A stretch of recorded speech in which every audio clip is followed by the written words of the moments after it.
So as I was showing you those modes, I told you they all had different sounds, but I didn't play any of them for you because when you're talking about modes within a parent major scale, meaning they all share the same parent major scale, if you're just to play them one after another, so for example, if I played the G major scale or the G Ionian mode starting from G to G, and then I next played the A Dorian mode starting from A to A, and so on, then B, then C, and so on as my new tonics, it's really hard to actually hear the sounds of those modes because the major scale has such a strong sound in our ears in Western culture that once you play them all with the same parent major scale one after another, your ear still wants to hear that first note as the tonic. It's a lot harder to hear these other notes as the tonic if you play them back to back like that. So the best way to hear that, and I'm going to demonstrate it for you so you can actually hear the different sounds of the modes, is what's called playing them in parallel. Before, it would be called playing them in series. When you play something in parallel,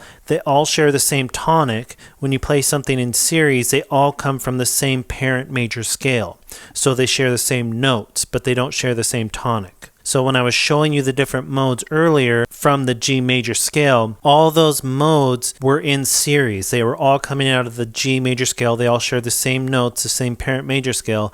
Now I'm showing you them in parallel. So now they share the same tonic, but they have different notes in the actual mode. And they all have different parent major scales. So I'll play the G major scale or G Ionian, then I'm going to play the G Dorian mode, then I'm going to play the G Phrygian mode, then I'm going to play the G Lydian mode, then the G Mixolydian mode, the G Aeolian mode, and finally the G Locrian mode. So you can see those all have the same tonic, they're all G, but these notes have all changed to accommodate the G as the tonic for whatever mode I'm playing, and it's going to make it a lot easier to hear the quality of these modes.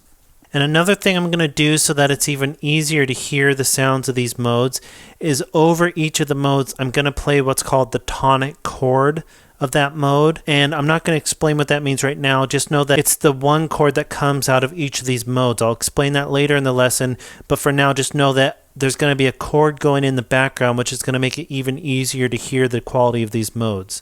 So over the G major scale, I'm going to play it over a G major chord. Over the G Dorian mode, I'm going to play a G minor chord, and so on. And again, I'll explain where those chords are coming from after I do this. But for now, I just want to show you the different qualities of these modes. And as I play them, I'm just going to play through the mode in octave, up and down. And then I'll improvise a little bit just to bring out the quality of each mode even more. And when I improvise, I'm just going to keep it really simple. I'm not going to do any licks or anything that's special or fancy in any way. I'm just going to stick within pattern one. And the whole point is that I'm just trying to emphasize the notes that make each of these modes unique. So these aren't necessarily little solos that you're going to want to steal and use yourself. They're not amazingly musical, but the whole point is that I'm, like I said, emphasizing the notes that are really important in those modes that create the unique color of each of those modes. And in upcoming courses about the modes, I'll demonstrate musical ideas that you can play over each of the modes, and I'll give you licks that you can use and really dive into that. But like I said, for this, I'm keeping it really simple.